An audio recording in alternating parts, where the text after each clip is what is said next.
نحمدہ و نصلی علی رسولہ الکریم۔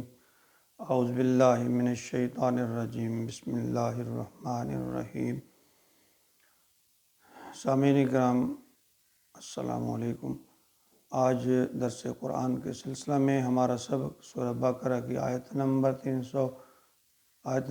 35 پر مشتمل ہے۔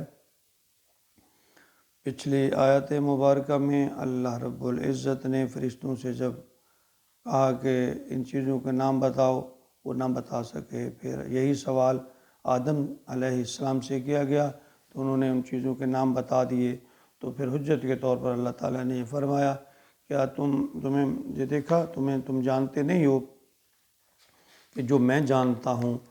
تو اگلے اس آیت مبارکہ میں پھر اللہ تعالیٰ نے ابلیس کو جو ہے اس کے بارے میں تذکرہ فرمایا ہے۔ اعوذ باللہ من الشیطان الرجیم، بسم اللہ الرحمن الرحیم۔ وَإِذْ قُلْنَا لِلْمَلَائِكَةِ اسْجُدُوا لِآدَمَ فَسَجَدُوا إِلَّا إِبْلِيسَ أَبَىٰ وَاسْتَكْبَرَ وَكَانَ مِنَ الْكَافِرِينَ۔ وَإِذْ قُلْنَا لِلْمَلَائِكَةِ، اور جب وہ وقت یاد کرو جب اللہ رب العزت فرماتے ہیں کہ میں نے فرشتوں سے کہا اسجدوا کہ سجدہ کرو لآدم آدم کو، فسجدوا پس وہ سارے سجدے میں گر گئے، الا ابلیس ابلیس کے بغیر، ابلیس کے سوا، یعنی ابلیس نے سجدہ نہ کیا۔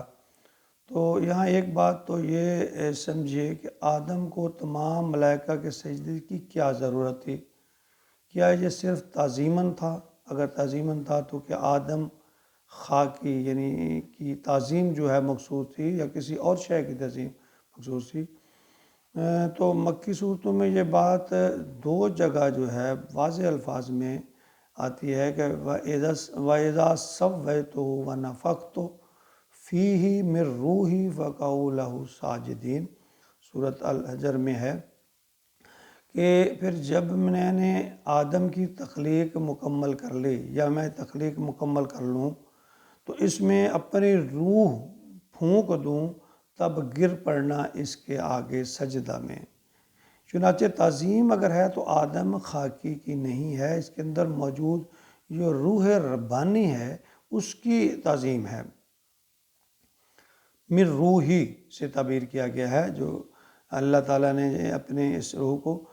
دوسرا یہ کہ سجدے کی حکمت کیا ہے، اس کی علت اور غرض و غایت کیا ہے؟ جیسے کہ میں نے عرض کیا کہ اس کائنات یعنی آفاقی حکومت کے کرندے تو فرشتے ہیں، اللہ تعالیٰ نے انسان کو خلیفہ بنایا ہے۔ جب تک یہ ساری سول سروسز کے تابع نہ ہوگی وہ خلافت کیسے کرے گا؟ یعنی انسان جو ہے، تو جب ہم کسی کا کام کا ارادہ کرتے ہیں، فعل کرنا چاہتے ہیں تو اس کو پورا ہونے میں، اس کو جو پذیر ہونے میں کئی سارے عوامل جو ہے وہ کار فرما ہوتے ہیں۔ اس میں فطرت کی بھی کون کون سی قوتیں ہیں، وہ موافقت ہیں یا غیر موافقت ہیں، وہ ہم کیسے کر سکتے ہیں، اور ان بہت سی چیزوں پر تو فرشتے مامور ہیں، بہت ساری چیزوں پر فرشتے مامور ہیں۔ تو یہ ایک کلیم ہے ایک اپنی طرف سے، اللہ کی طرف سے، کہ وہ انسان جو ہے اس کے تابع نہ ہو، یعنی جو خلافت ہے اس کے معنی ہی نہیں پھر بنتے۔ یہ خلافت اسے دی گئی ہے، جدھر جانا چاہے چلے جائے، یعنی وہ نماز کے لیے مسجد میں جانا چاہتا ہے، چوری کے لیے نکلنا چاہتا ہے، اچھے کام کے لیے، برے کام، اس کے سب جو ہے اختیارات دیے گئے ہیں، اور پھر اس قوتوں کو، حالات کو ان کے موافق بنا دیا گیا ہے۔ ارادہ اس نے خود کرنا ہے، اس کی تکمیل جو ہے وہ انسان کے بس میں دے دی گئی ہے۔ تو اسی لیے جو فرشتے ہیں ان کو اللہ نے انسان کے آگے جھکا دیا۔ یہ جو ابلیس ہے نا، یہ فرشتہ، بعض لوگوں کے ذہن میں یہ ہے کہ اسے جو ہے وہ فرشتہ سمجھتے ہیں کچھ لوگ، حالانکہ ایسا نہیں ہے۔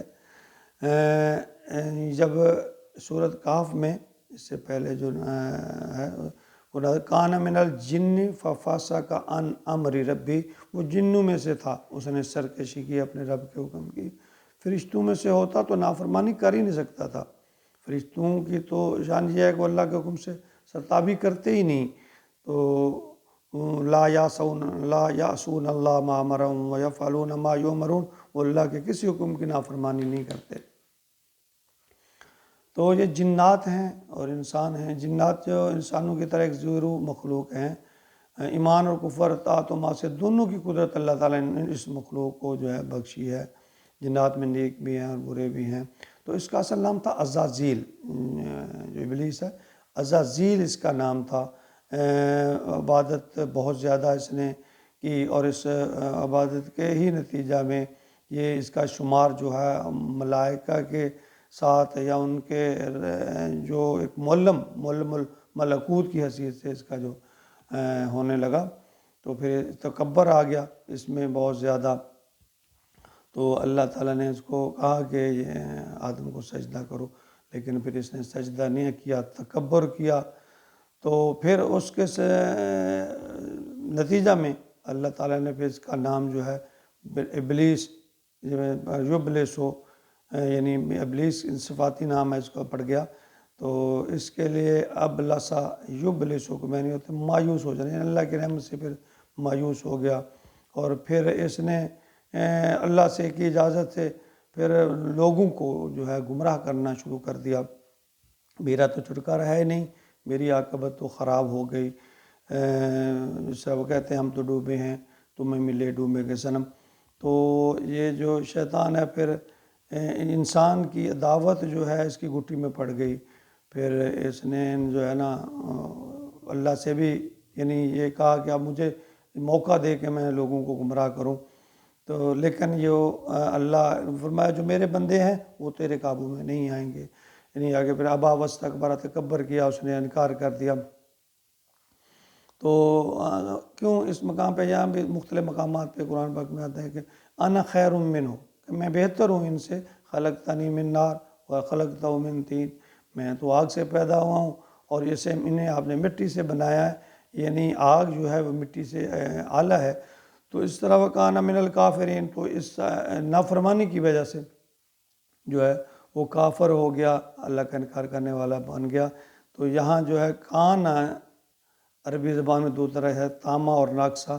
کان نامہ کے اعتبار سے یہ معنی ہو سکتے ہیں کہ آپ اپنے استکبار یعنی تکبر اور انکار کی وجہ سے وہ کافر ہو گیا، جبکہ کان تامہ کے اعتبار سے یہ معنی ہوتے ہیں کہ وہ کافر تھا، یعنی اس کے دل میں بغض تھا، سرکشی تھی، وہ چھپی ہوئی تھی۔ تو اگرچہ اس نے بہت سارے نیکیاں یا نیک عمل کیے تھے، لیکن بغض اس کے اندر تھا جو بالآخر ظاہر ہو گیا۔ اللہ تعالیٰ ہمیں، یا اللہ ہم شیطان ابلیس سے تیری پناہ مانگتے ہیں، ہمیں پناہ عطا فرما، آمین یا رب العالمین۔